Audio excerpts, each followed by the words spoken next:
Well, good morning, everyone. Time to rise and shine on this Wednesday morning. Thanks for joining us here on Up with KREM. I'm Channing Curtis. And I'm Nicole Hernandez. It is a very good day. It's 6 o'clock now, and we want to get straight to meteorologist Thomas Patrick because, Thomas, I hear the next few days are just perfect. Yeah, and it's going to be perfect if you love it as hot as possible, which there might be a few people in the room that want just that. Yeah, this upcoming weekend is going to be perfect, like hitting the lake kind of weather, because if you liked the last weekend, this upcoming weekend is going to be even hotter yet. Right now, 59 degrees. Always get a nice cool morning to offset some of those hotter temperatures during the daytime hours. The Palouse a little bit cooler yet. It was 45 earlier this morning in Pullman, but already climbing to 48. I think by next hour, might even be almost 60 degrees by then, because that summer sunshine is really going to warm us up in a big way for today. We'll call it mostly sunny, but yesterday we were in the low 80s, 82 in Spokane. Today we're upper 80s. I think we're approaching about 88 for the high temperature, and we are not stopping there, not in the slightest. We'll show you just how hot the upcoming weekend is expected to be across the region. Well, we have a traffic alert for you this morning. If you use US 95, you might see some extra traffic from construction. Starting today, crews are seal coating 37 miles of the highway. Construction will start on the north side of Worley and go south through Plummer. Only one lane will be open during the day. Pilot cars will be guiding traffic through the work zone, and there will be lane closures and slower speed limits both day and night. The construction should last about 1 month. This morning, we're learning more about the man police arrested this week after an 8-hour-long standoff. He is on the court schedule for later today. So police say that 41-year-old Charleston Harper barricaded himself outside of the Department of Social and Health Services, that building, on Monday. Now, he is a convicted felon with 14 prior convictions and has spent nearly 4 years in Washington prisons. And we found out that this is not Harper's first standoff with Spokane police. What you're looking at right now is body camera video from May of 2016. Police confronted Harper outside of a downtown bar because he was reportedly walking around with a machete and threatening people with it. Now, during this confrontation, an officer shot Harper once in the back. That shooting was later ruled to be justified. Harper's court appearance is scheduled for 1:30 this afternoon. A former counselor for Daybreak Youth Services in Spokane had their license suspended after allegations of sexual misconduct came out.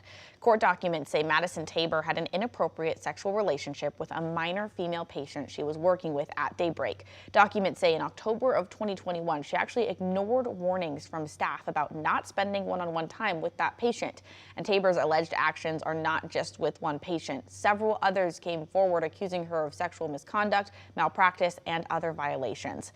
The State Department of Health is giving Tabor the chance to defend herself against these charges. If she does not respond, they will take legal action. And this morning, the Grant County Sheriff's Office says the Baird Springs fire near Quincy is no longer threatening homes, but evacuation levels remain at level 2. We actually spoke to a woman who says that she was camping near this area when she had to leave. I noticed it was kind of smelly outside. I went outside and I thought, and I saw all the fire up at the top of the hill. Yeah, it hadn't come over the highway yet, but by the time that we evacuated, it was about a half an hour from the time I saw the smoke. It was hard to see in front of you. There was ash falling. It was scary. Now, the fire has burned about 2,400 acres. This morning, crews are working to strengthen containment lines. Meanwhile, FEMA has authorized the use of federal funds to help fight this fire. The funds can cover up to 75% of what the state spent in firefighting costs. An additional $1.2 million will be available to the state to fund prevention efforts for future wildfires as well. Happening today, the new downtown stadium could be one step closer to an official name. The Spokane Public School Board is expected to take action on the naming framework recommended by the Public Facilities District. So KREM 2's Brandon T. Jones has been tracking this naming of the stadium since April. So Brandon, what's the latest on this current process? Yeah, Nicole, well, the biggest update that we've got right now is that the Spokane Public Facilities District has a name recommendation in place, and they're thinking that right now they just need the approval from the SPS board. So that name is One Spokane Stadium. That's the name that will be presented tonight and that they want the SPS board to go over. And so ultimately the SPS board will discuss that recommendation, and there's 3 forms of action they could take.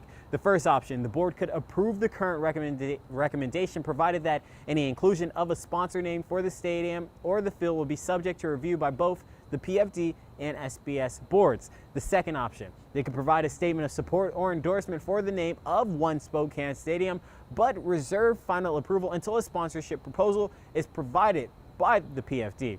And the third option, they could request further discussion and deliberation on the recommended name. Now, as for the sponsorship, earlier this year, the PFD did have a pitch to partner with the Kalispel tribe of Indians. They were thinking that it could possibly be the North Bank Stadium presented by Kalispel. But after further discussion and meetings with the tribe, it was determined the Kalispel tribe of Indians did not support the inclusion of the name with the stadium, thus sparking the name One Spokane Stadium. And then they still have to iron out any potential sponsors if they decide to move forward with that route. Tonight's meeting is scheduled for 6 p.m. We'll keep you updated with any potential updates or information that comes from that meeting, especially about the stadium name. Reporting live in Spokane, Brandon T. Jones, KREM 2 News. It's 6:06 now. Let's take a look at your morning rush. More news in less time. Today, the Spokane County Interstate Fair is hosting a job fair to fill positions for this year. They need to fill more than 200 temporary positions, jobs like ticket sellers, clerks, and barn cleaners. The job fair starts this afternoon at 3 and goes until 6 p.m. at the Fair and Expo Center. The Broadway musical Les Mis is coming to Spokane, and tickets are going on sale later today. The Tony Award-winning show will be at Spokane's First Interstate Center for the Arts from November 14th through the 19th. Tickets go on sale today at 10 a.m. on the Broadway Spokane website if you're interested. Washington County election officials can now apply for federal funding to upgrade local election security. They can use up to $80,000 to buy new software and hardware and hire IT specialists. Counties have until June of 2024 to apply. And if you live in Washington, you should be getting your primary election ballot very soon here. They're going to start showing up in mailboxes as soon as today. The Spokane mayor race will be on that ballot. There will also be several city council and school board positions throughout Spokane up for vote. If you need to check your voter registration information or register to vote altogether, you can do that at vote.wa.gov. And take a look at this amazing video here. This is new video of the landspout tornado that touched down in Wilbur, Washington during our severe thunderstorms on Monday.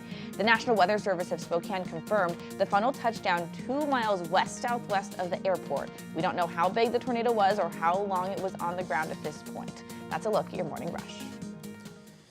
Yeah, those severe thunderstorms on Monday, quite intense, especially in that region of the inland northwest. But that front has long cleared our region, and we're left with more sunny skies for, well, we had that yesterday, same for today. Smaller disturbance just starting to approach western Washington. You can almost see kind of the swirl in the cloud cover, kind of like a comma-shaped low pressure region. That could disturb some of the mountainous regions and some of the terrain into those pop-up afternoon storms, but that's probably far, far northern Washington and into British Columbia for today. Our temperatures are still climbing. It was 82 yesterday, 88 for today, and then even hotter yet over the weekend with some areas pushing 100 degrees.